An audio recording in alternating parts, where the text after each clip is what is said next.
Before I came to MSU, I was at Harvard University.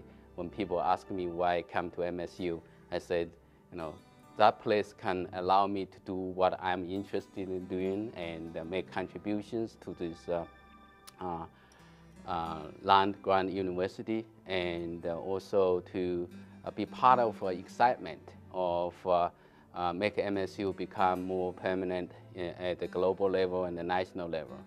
When I was at Caltech, I knew about MSU. It had the reputation of the world's best place in nuclear physics. And when they made me an offer, I couldn't refuse.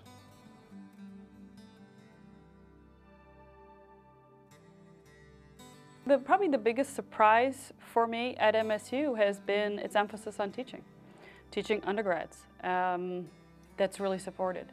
And there are a lot of large research institutions that say it, but don't do it. There's a strong commitment here at MSU to undergraduate education. And from the highest levels of the university, they consider it to be important. But these are the folks that we're going to send out into the world to represent MSU at other institutions eventually. You have to engage them. You have to stimulate them. You have to break up the lecture with some collaborative learning strategies, with video, with audio. And don't forget to personalize it. Students sometimes see you as just sort of a drone in front.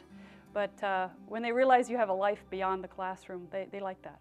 Typically in jazz, part of the education is the hang.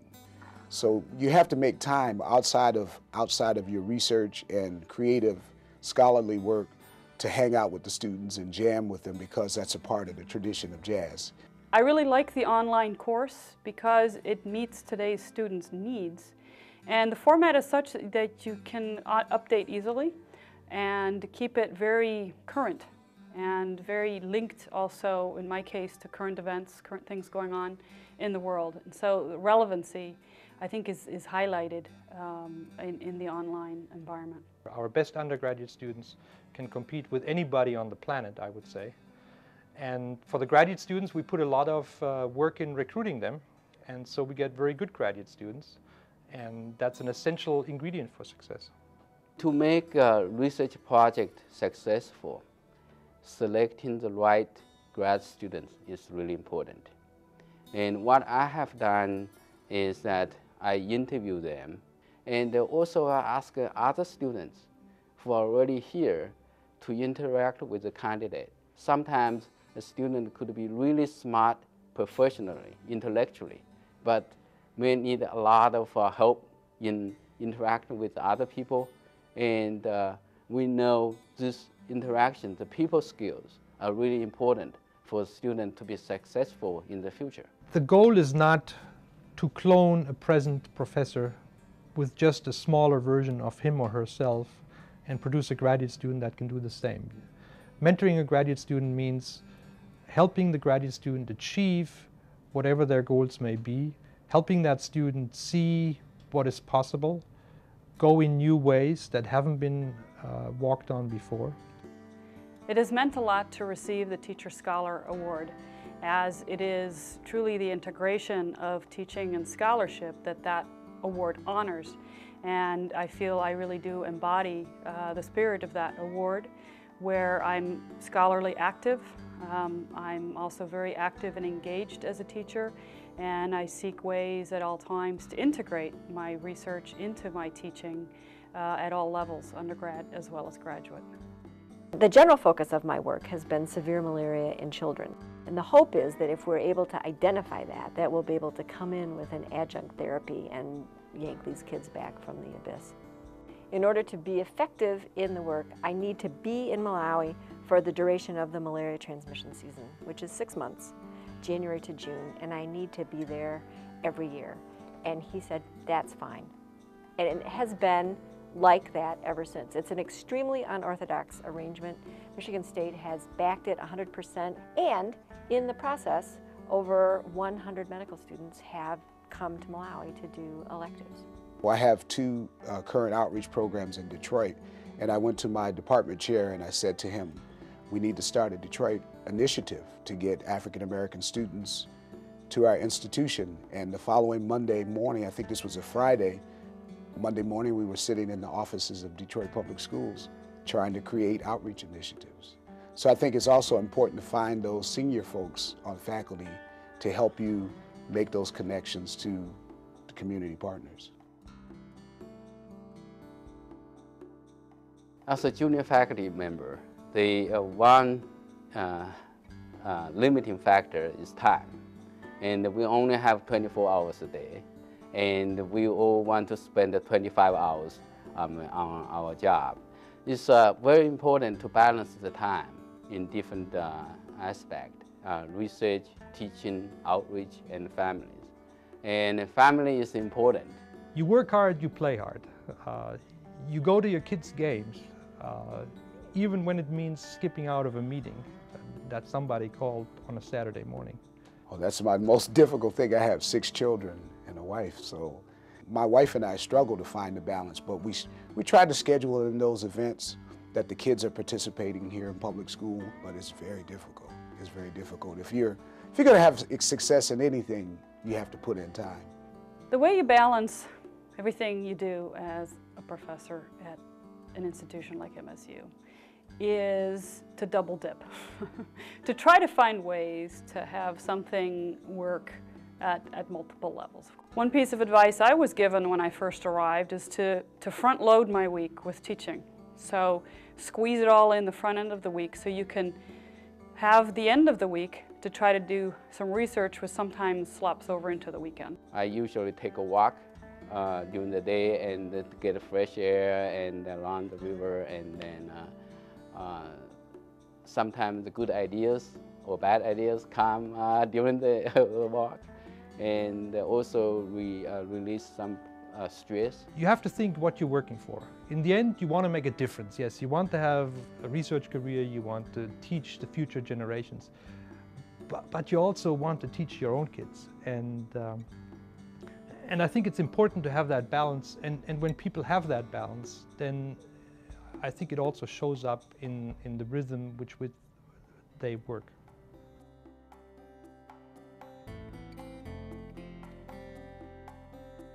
When I came here, I thought tenure was this giant hurdle that I need to get over. And it's not really. We have a habit of picking people right from the start that we think have the capability of getting tenured. And that means we have very high tenure rate, 80% and higher. One concern as a junior faculty member is tenure and promotion, right? And we usually don't know whether we are making good progress towards that objective. And what I have been fortunate to get is that our department chair has been really helpful, and he met with junior faculty member whenever is necessary. Every chair, I think, should meet at least with the junior faculty once per year. If they're not doing this, then the junior faculty should not feel shy and go in there and say, how am I doing? The peer review process here at MSU is very important, not just for getting raises and those sort of things, but also for your growth and development. One of the things that you have to learn to do is to document everything you do. And that you also recognize that just about everything you do and spend time with counts for something in the process. Different people have different appointments, and you need to allocate the time accordingly. Basically, the evaluation of tenure and promotion will depend on how much, what percentage of your time is assigned to different tasks. In making your decisions about how to spend your time, you need to prioritize constantly, and it's an iterative process. And it starts with keeping in mind always the percentages of your appointment. The balance between teaching, research, and outreach is something that I've had to negotiate over time with successive heads of department and deans at the College of Osteopathic Medicine, and we've tried different mixes to try to work things out. Well, I think it's really important as a faculty member to use the student evaluations as a platform to grow, and not to have your mind and heart closed when you read the comments. And for me, that was a very difficult thing at first. but I had to learn if I wanted to be successful here that I needed to really take it to heart and to use their comments to get better as a faculty member.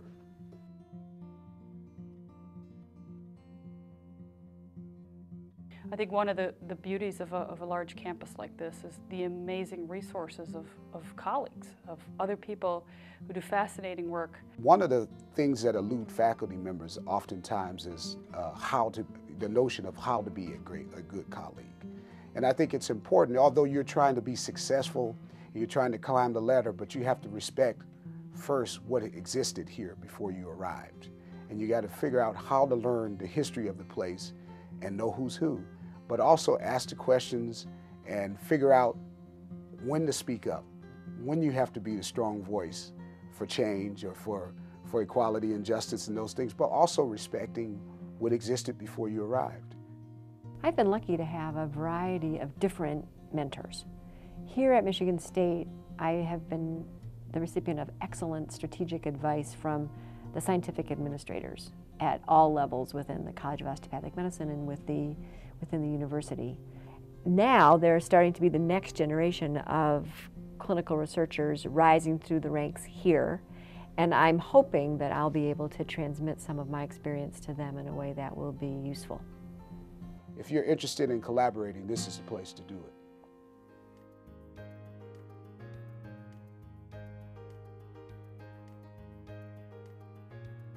This is a really big place. It's a place that is excellent already and strives to be better. I said it's one of the top 100 research universities in the world.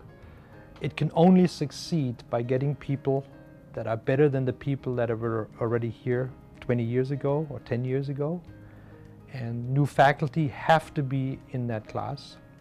So as a new faculty member, you should be proud of what you've achieved so far. And with you, we can make MSU a top 50 university in the world. If I were offering advice to new faculty, I would encourage them to have the confidence to recognize the importance of the career they're beginning and take care to nurture it. They will be their own best advocate, and they are the ones who need to carve out time and stay focused and work on it. So it's not just the new faculty member that has a vested interest in success, but it's also MSU as a whole. And a new faculty member should not be shy asking administrators, colleagues for help. We're all in this together, and we need to make sure that new faculty members succeed. It's very difficult to figure out what's expected of you in a university, and so many of the things aren't written down, but there are resources that will really help you to understand what the process is here. I had a faculty member who said to me early out, read the faculty handbook from cover to cover twice. And so I read it from cover to cover 3 times. But also there are things that, that are expected of you that's not covered in the handbook. And the only way you really will figure that out is by asking questions of senior faculty members. And I think people are really willing to give themselves to help you understand the process. And I think it's important to ask questions. And I'll say that again, ask questions. What's good about MSU is that you have very good students, great colleagues, good resources to do what you want to do, support in most places, people and others to go to if you're feeling you don't have the support you think you should. It's a fun place to work. I think there's a good spirit on campus here. This is a particularly exciting time, and I'm so glad that I'm still part of this excitement. And I have been very proud of MSU and really grateful to MSU for the exceptional support and to me and to my students and my programs. I wish somebody would have told me, look, relax, do an excellent job, and in the end, we'll take care of you because you take care of yourself by being an excellent researcher and teacher.